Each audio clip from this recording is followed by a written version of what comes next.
Hi, this is Sanu from പ്രവാസി talk show. എല്ലാവർക്കും പ്രവാസി ടോക്ക് ഷോയിലേക്ക് സ്വാഗതം. ഇന്ന് നമ്മുടെ അതിഥി പ്രണതി റോയ്.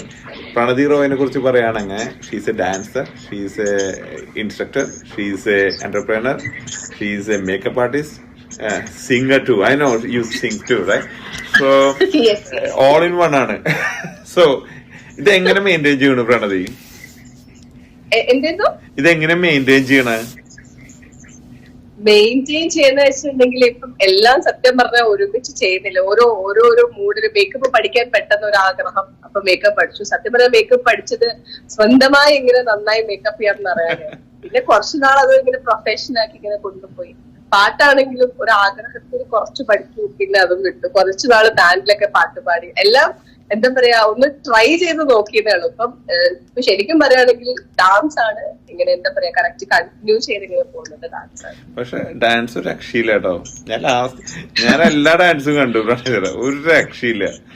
ഒരെണ്ണം ഇപ്പൊ ഇറക്കിണ്ട് ഒരു 1 hour ആകോ, ആ കറുപ്പിലത്തെ അതും സെറ്റപ്പ്, അതും കണ്ടു. ഞാൻ ഭയങ്കര സൂര്യക്കാരാണ്, അപ്പൊ കറുപ്പ് കണ്ടതിന് ശേഷം ഒരു ആഗ്രഹം എന്തായാലും സൂര്യൻ ഒരു ഡാൻസ് ചെയ്യണം എന്നുള്ളത്, അങ്ങനെ ചെയ്തതാണ് അത്. ഓക്കെ, അത് അടിപൊളിയായിരുന്നു. പക്ഷെ ഡാൻസ് എന്ന് പറയുമ്പോ ആ ഒരു കോളേജിൽ വെച്ച് സെറ്റ് ചെയ്തത് ഭയങ്കരമായിരുന്നു. അത് ആരാ ഡയറക്ട് ചെയ്തത്? അത് അതിന്റെ പിന്നിലെ തല ആരെയാ? അത് ആക്ച്വലി എന്റെ ഒരു ഐഡിയ ആയിരുന്നു. എന്താ വെച്ചിട്ടുണ്ടെങ്കിൽ നമ്മളവിടെ 2 ഡിപ്പാർട്ട്മെന്റ് ഉണ്ട്, ഹോട്ടൽ മാനേജ്മെന്റും അതുപോലെ ഏവിയേഷനും. സോ ഹോട്ടൽ മാനേജ്മെന്റിന്റെ യൂണിഫോം എന്ന് പറയുന്നത് ബ്ലാക്ക് ബ്ലേസറും ട്രൗസേഴ്സും ആണ്. സോ ഈ പാട്ട് ഞാൻ ഒരു ദിവസം ഇങ്ങനെ കാണുമ്പോ ഈ പാട്ട് കാണാൻ ഒരു ഇതായി. അപ്പൊ ഞാൻ വെച്ചു, ഈ പാട്ട് എന്നൊന്ന് റീക്രിയേറ്റ് ചെയ്താൽ എങ്ങനെ ഉണ്ടാവും എന്നൊരു തോട്ട് വന്നു. സോ അങ്ങനെയാണ് വേറൊരു കൊറിയോഗ്രാഫർ ഉണ്ടായിരുന്നു നമ്മളെ പി ഡാൻസ് സ്കൂളിലുള്ളതിന്. സോ വേറെ ആ കൊറിയോഗ്രാഫറിന്റെ കൂടെ ഹെൽപ്പിൽ അങ്ങനെ എന്റെ ഒരു തലയിൽ തോന്നിയ ഒരു ബുദ്ധിയായിരുന്നു. അങ്ങനെ നമ്മൾ റീക്രിയേറ്റ് ചെയ്തതാണ് അത്. പക്ഷെ അത് ഞാൻ നോക്കിയപ്പോ 9.8 million വ്യൂസ്. ഡാൻസ് ഞാൻ വെറുതെ കമന്റ്സ് നോക്കി. കമന്റ്സ് ഫുള്ള് നമുക്ക് വായിക്കാൻ പറ്റില്ല, കാരണം ഏകദേശം 10.8K കമന്റ്സ് ഉണ്ട്. ഞാൻ അതിൽ കണ്ട കമന്റ്സ്, ഞാൻ ഈ സമയത്ത് ജനിച്ചില്ലല്ലോ, ഞങ്ങൾക്ക് ഇങ്ങനത്തെ ഒരു ടീച്ചർ ഉണ്ടായില്ലല്ലോ, അങ്ങനെ ഒരുപാട് എനിക്ക് ഫീൽ ചെയ്തു. ശരിയാ, നമുക്കതുപോലെ ടീച്ചേഴ്സ് ഒക്കെ ഉണ്ടെങ്കിൽ ആലോചിച്ച് നമ്മൾ ഡാൻസ് കളിച്ചാനെ അല്ലെ? പക്ഷെ ആ ഒരു ടൈം വേറെ എന്റെ ഒരു കോൺസെപ്റ്റും അതാണ്. ഞാൻ ആഗ്രഹിക്കുന്ന ഇപ്പം ടീച്ചിങ്ങിലേക്ക് തന്നെ ഞാൻ വന്നപ്പം ഞാൻ വളരെ യാദൃശികമായിട്ടാണ് ആക്ച്വലി ഒരു ടീച്ചർ ആയത്. സോ ടീച്ചിങ്ങിലേക്ക് ഞാൻ വന്ന സമയത്തും എന്റെ ആഗ്രഹം അതാണ്. അതായത് ഞാൻ പഠിപ്പിക്കുന്ന, ഇപ്പം ഞാൻ ഡിപ്ലോമയാണ് പഠിപ്പിക്കുന്നത്, 1 year ആണ്. സോ ഞാൻ ആഗ്രഹിക്കുന്ന ഒരു കാര്യം എന്ന് വെച്ചിട്ടുണ്ടെങ്കിൽ, ഞാൻ പഠിപ്പിച്ച കുട്ടികള് 1 year കഴിഞ്ഞ് പോകുമ്പോൾ എപ്പോഴെങ്കിലും എന്നെ ആലോചിക്കുമ്പോൾ ആ ഒരു ചിരിയോട് കൂടി ആലോചിക്കണം എന്നുള്ളത് എന്റെ ആഗ്രഹമാണ്. ഇപ്പം ഞാൻ സ്കൂളിൽ പഠിക്കുമ്പോൾ ചില ടീച്ചേഴ്സേ ഉള്ളൂ എനിക്ക് അങ്ങനെ ഒരു ഓർമ്മയിലോ, എന്ത് നല്ല ടീച്ചറായിരുന്നു എന്നൊരു ഓർമ്മ. ബാക്കിയൊക്കെ ഇപ്പോഴും പറയുന്നത് എന്ത് സാധനമായിരുന്നു, എന്ത് ദുഷ്ടത്തിയത് എന്ന് പറയുന്ന ആൾക്കാരൊക്കെ വരെ ഉണ്ടായിരുന്നു. പക്ഷെ അങ്ങനെ ഒരിക്കലും ഞാൻ പഠിപ്പിച്ച സ്റ്റുഡൻസ് എന്നെ കുറിച്ച് ഓർക്കരുത് എന്ന് എനിക്കുണ്ട്. ഭയങ്കര ഒരു സ്മൈലോട് കൂടി എന്നെ ആലോചിക്കണമെന്നുണ്ട്. അങ്ങനെ നല്ല നല്ലൊരു മെമ്മറീസ് സത്യം പറഞ്ഞിട്ടുണ്ടെങ്കിൽ ഉണ്ടാക്കാൻ പറ്റി, താങ്ക് ഗോഡ്. പക്ഷെ അതില് ഒപ്പം കളിച്ചവര് അടിപൊളിയായിരുന്നു. ആ പയ്യന്മാരെ പേര് എനിക്കറിയില്ല, പക്ഷെ അതില് ഒരു കപ്പുസ്വാമി, കുറുപ്പുസ്വാമി,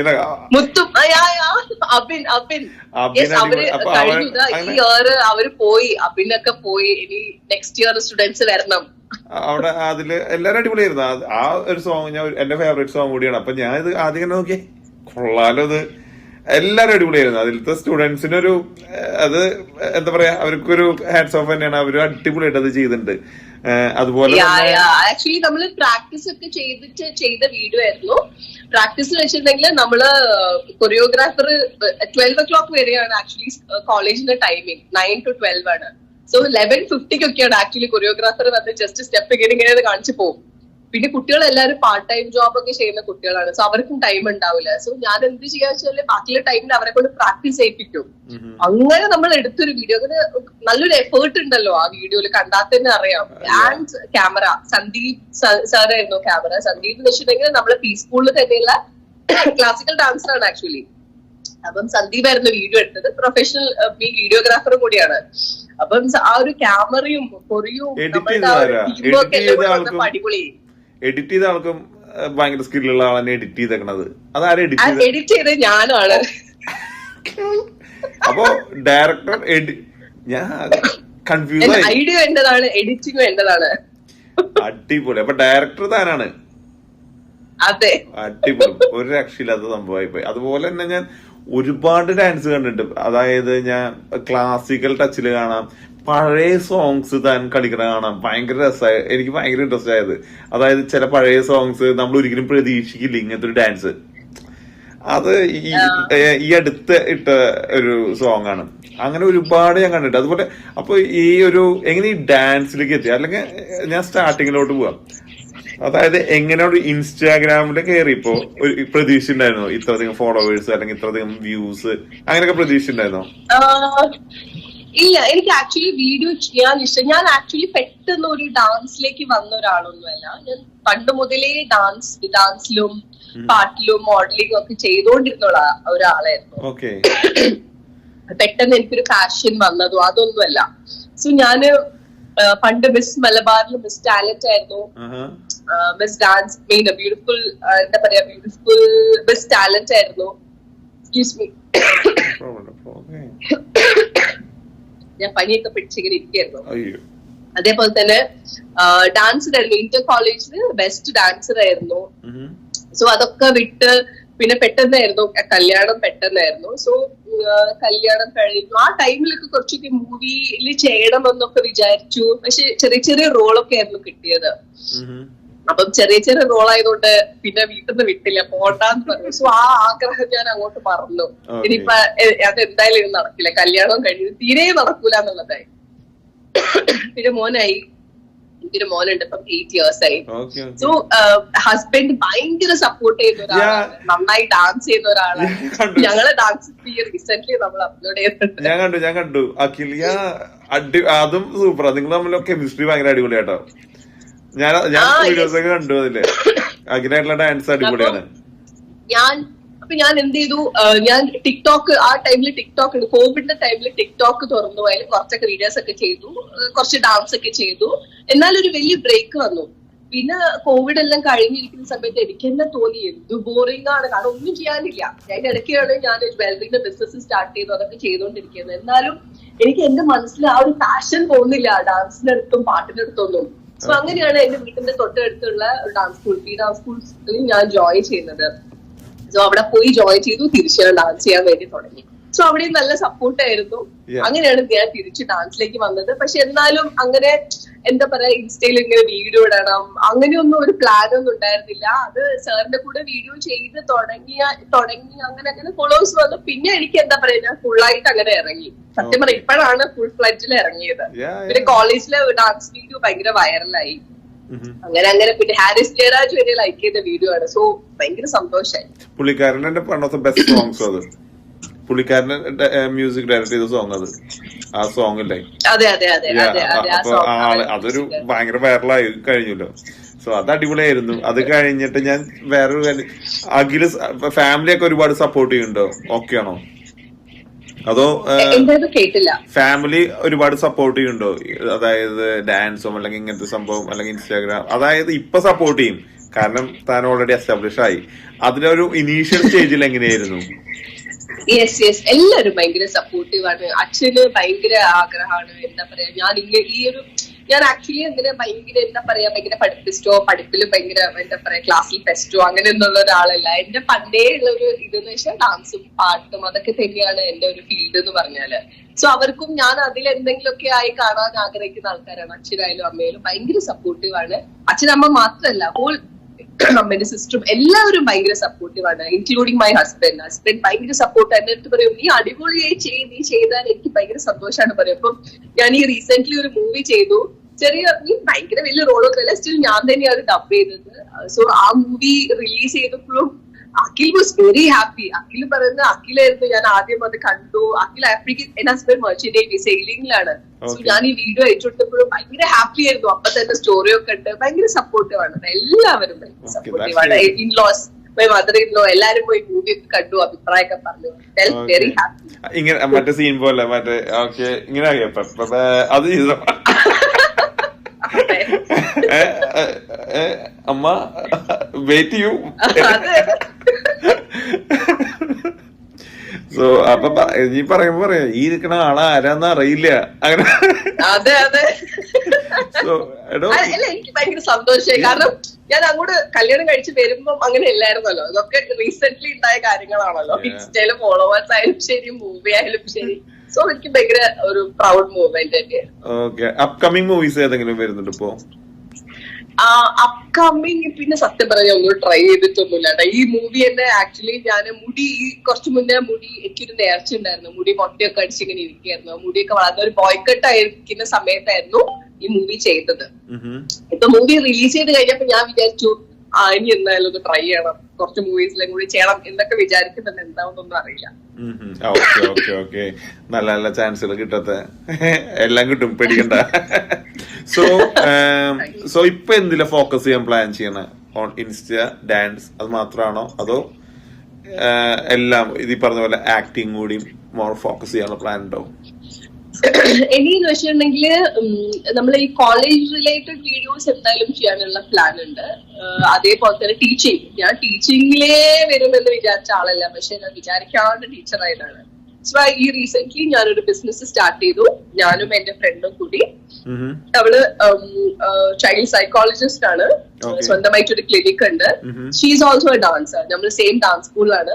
സോ നമ്മൾ രണ്ടാളും കൂടി പെട്ടെന്ന് തുടങ്ങിയ പ്ലാൻ ആണ്. സോ ഓൾറെഡി എനിക്ക് ജ്വല്ലറിന്റെ ബിസിനസ് ഉണ്ടെങ്കിലും ഞാൻ ഇങ്ങനെ ക്ലോതിങ് സ്റ്റാർട്ട് ചെയ്യണം എന്ന് പറഞ്ഞപ്പോ അവൾക്ക് ഭയങ്കര ഇൻട്രസ്റ്റ്. സോ ബിസിനസ്സിലാണ് കൂടുതൽ ഫോക്കസ് ചെയ്യുന്നത്. സ്റ്റിൽ ടീച്ചിങ് എന്തായാലും വിടില്ല. ടീച്ചിങ് എന്റെ പാഷനാണ് സത്യം പറഞ്ഞാല്. ഞാൻ കുട്ടികളെയും ഡാൻസ് പഠിപ്പിക്കുന്നുണ്ട് ഓൾ സാറ്റർഡേസ്. അപ്പം ടീച്ചിങ് ഇല്ലാതെ ഞാൻ വിചാരിക്കുന്നത് വെച്ചാൽ എന്തുകൊണ്ട് നേരത്തെ ടീച്ചിങ് ചൂസ് ചെയ്തില്ല എന്നാ വിചാരിക്കുന്നത്.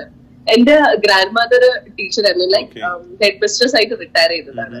സോ അമ്മമ്മ എന്റെ അടുത്ത് പറയും ടീച്ചർ ആയിക്കോ പറയാം. അപ്പൊ ഞാൻ ആ സമയത്ത് ടീച്ചറാവാൻ എനിക്ക് ഇഷ്ടമല്ല, ടീച്ചറാവാൻ എന്ന് ഞാൻ പറയും.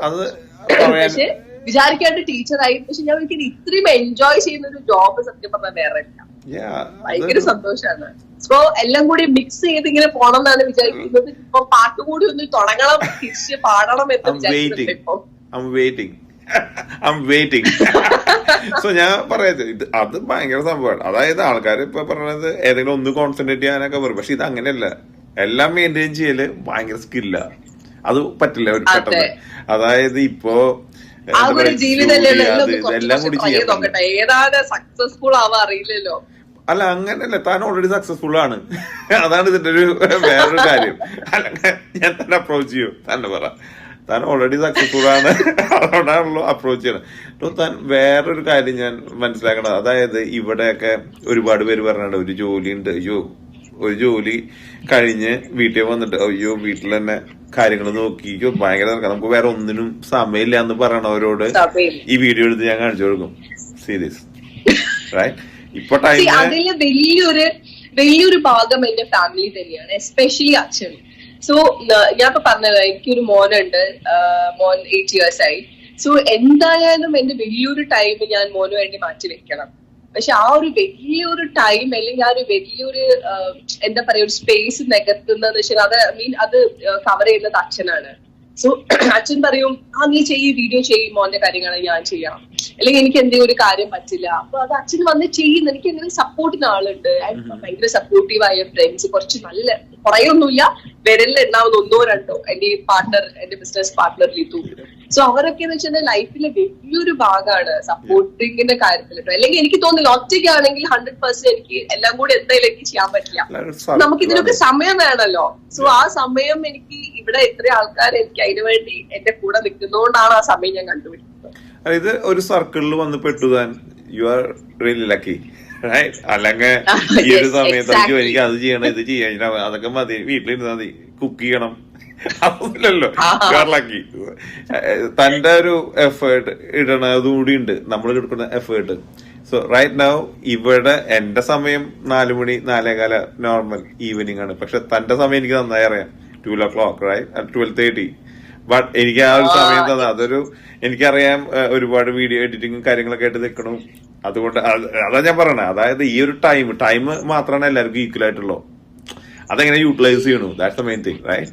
അപ്പോ യെസ്, ഞാൻ ഈ അടുത്ത് പഠിച്ച ഒരു കാര്യമാണ് ലൈഫില്. അതായത് നമ്മൾക്ക് എഫേർട്ട് ഇടണം. നമുക്ക് ആരും എന്താ പറയാ ഓക്കെ ഇയാൾ എന്തായാലും സക്സസ്ഫുൾ ആയിക്കോട്ടെ എന്ന് വെച്ച് നമുക്ക് ആരും ഒന്നും ചെയ്തു തരാൻ പോകുന്നില്ല. നമ്മൾ തന്നെ എഫേർട്ട് ഇട്ട് പ്രാക്ടീസ് ചെയ്ത് അത് ഉണ്ടാക്കിയെടുക്കണം എന്നുള്ള റിയലൈസേഷൻ എനിക്ക് ആക്ച്വലി ഇപ്പോഴാണ് വന്നത്. ഞാൻ പറഞ്ഞല്ലോ ഈ ഇൻസ്റ്റ തുടങ്ങുമ്പോഴൊന്നും എനിക്ക് ആ സാധനമൊന്നുമില്ല, ഡാൻസ് ഇടണം അങ്ങനെയൊന്നുമില്ല. അപ്പൊ ഈ റീസെന്റ് എനിക്ക് ആ ഒരു ഫീലിംഗ് വന്നു തുടങ്ങിയത് ഞാൻ എഫേർട്ട് ഇട്ട് അത് ചെയ്യണം എന്നുള്ളൊരു സാധനം എനിക്ക് ഫീൽ ചെയ്ത് തുടങ്ങിയ. സോ എനിക്ക് അതോട് ഞാനിപ്പോ എഫേർട്ട് ഇട്ട വീഡിയോസ് ഒക്കെ ചെയ്ത് തുടങ്ങുന്ന ഒരു ടൈമാണ്. സോ എന്റെ കൊറിയോസും കാര്യങ്ങളൊക്കെ ഇനി വന്നു തുടങ്ങി.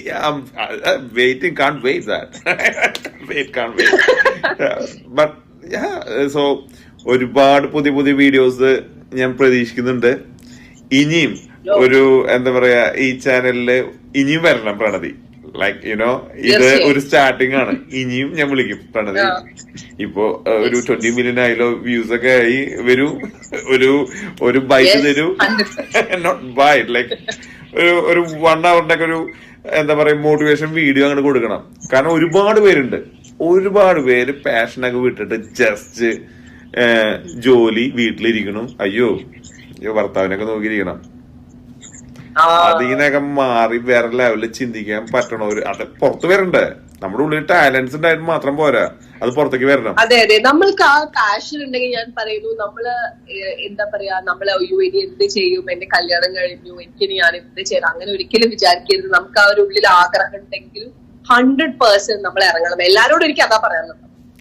എന്തായാലും നമ്മൾ അതിനു വേണ്ടി ഹാർഡ് വർക്ക് ചെയ്യാ, തിരിച്ചു വരിക, നമ്മളെ പാഷൻ തിരിച്ചെടുക്കുക. കംപ്ലീറ്റ്ലി എന്താ പറയാ മനസ്സിലായി. So thank you very much for your time.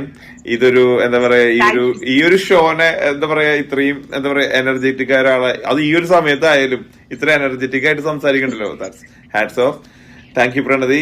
മറ്റൊരു അതിഥിയുമായി വീണ്ടും വരെ എല്ലാവർക്കും കാണാം. Take care. ബൈ.